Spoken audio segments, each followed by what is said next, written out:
नमस्कार मित्रांनो, मी संयुक्ता देशमुख आणि स्वागत आहे आपलं राष्ट्र महाराष्ट्रमध्ये।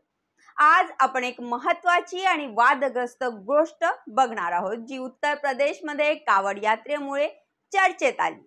योगी सरकारने कावड यात्रेत सहभागी झालेल्यांचे पावित्र्य जपण्यासाठी खाद्यपदार्थाच्या प्रत्येक दुकानावर मालकाचे नाव सांगणारा बोर्ड लावणे बंधनकारक केला होता। पण आता सर्वोच्च न्यायालयाने या निर्णयाला तात्पुरती स्थगिती दिली आहे। चला तर मग सविस्तर माहिती घेऊ या प्रकरणाची। उत्तर प्रदेशमध्ये श्रावण महिन्याच्या सुरुवातीस कावड यात्रा सुरू होते। यावर्षीही 22 जुलैपासून कावड यात्रा सुरू झाली। यात्रेच्या मार्गावर असलेल्या खाद्यपदार्थांच्या दुकानावर मालकाचे नाव लिहिणे बंधनकारक करण्याचा निर्णय योगी सरकारने घेतला होता।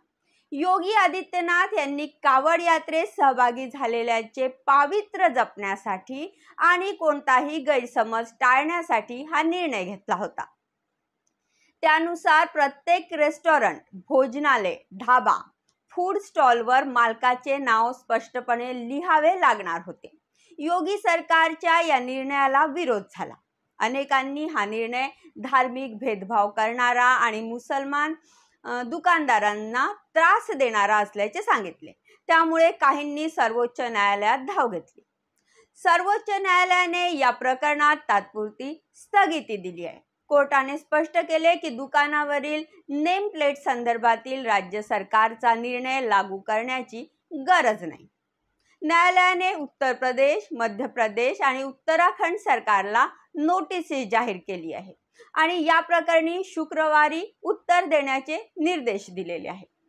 आता झालं काय की उत्तर प्रदेश पोलिसांच्या प्रसिद्धी पत्रकातून हे समजलं की प्रसिद्धी पत्रक हे श्रावणासाठी नसून कावड यात्रेबद्दल आहे। हे योग्यच आहे, कारण आता उत्तर भारतात, विशेषतः उत्तर प्रदेश आणि उत्तराखंडमध्ये श्रावण म्हणजे कावड यात्रा, आणि कावड यात्रा जशी शिवभक्तीबद्दल नाही तर ती एक विशिष्ट प्रकारच्या हिंदूंच्या दबदब्याबद्दल आहे आणि हिंदूंच्या दबदब्याचा अर्थ मुसलमानांना विविध प्रकारे दबवणे आणि त्रास देणे। पोलीस हे मुसलमान विरोधी हिंदू वर्चस्व स्थापन करण्याचे एक साधन बनलेले आहे। आता यातून काही प्रश्न निर्माण होतात की श्रावण महिन्यात किंवा कावड यात्रेच्या दरम्यान मुसलमानांनी स्पर्श केलेला अन्न हिंदूंसाठी निषिद्ध असेल का? पोलीस म्हणतात की काही लोकांनी मुद्दामून दुकानांची नावे अशा प्रकारची ठेवली की ज्यामुळे कावड यात्रेवरून भ्रम निर्माण झाला। पोलिसांनी असा कोणता प्रकार पोलिसांना मिळाला आहे की ज्यात कावड यात्रेवरून मुसलमानांनी मोमोज मध्ये कोबीच्या ऐवजी खिमा खायला दिला? असं कधी झालं का? कावड यात्रेकरू शाकाहारी अन्नाची मागणी करत होते आणि त्यांना मांस खायला दिले गेले, असं कधी झालं का? तर नाही, कधीच नाही। असो, आता इथे हे सांगणे फार आवश्यक आहे की सगळं गेल्या 10 वर्षात झालेलं आहे।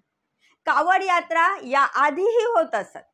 आम्ही कधी बिहारमध्ये कावड यात्रेतील लोकांकडून कोणतीही तक्रार ऐकली नाही, कारण त्यांना हे माहित नव्हतं की ते हिंदूंकडून सामान घेत आहे की मुसलमानकडून।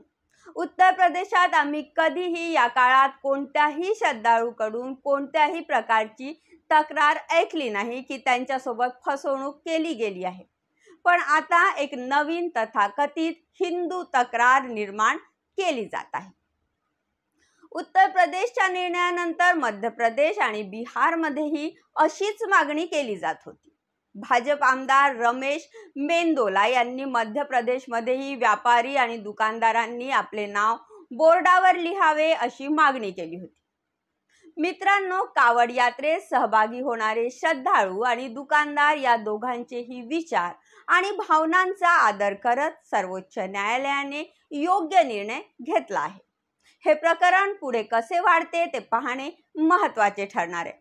आपणास या विषयावर काय वाटते हे आपल्या कमेंट बॉक्समध्ये आम्हाला नक्की कळवा। आजच्यासाठी एवढेच। परत भेटू एका नव्या विषयासोबत। तोपर्यंत पाहत रहा राष्ट्र महाराष्ट्र। आमच्या चॅनलला लाईक करा, सबस्क्राईब करा आणि व्हिडिओ आवडला असेल तर जास्तीत जास्त शेअर करा। धन्यवाद।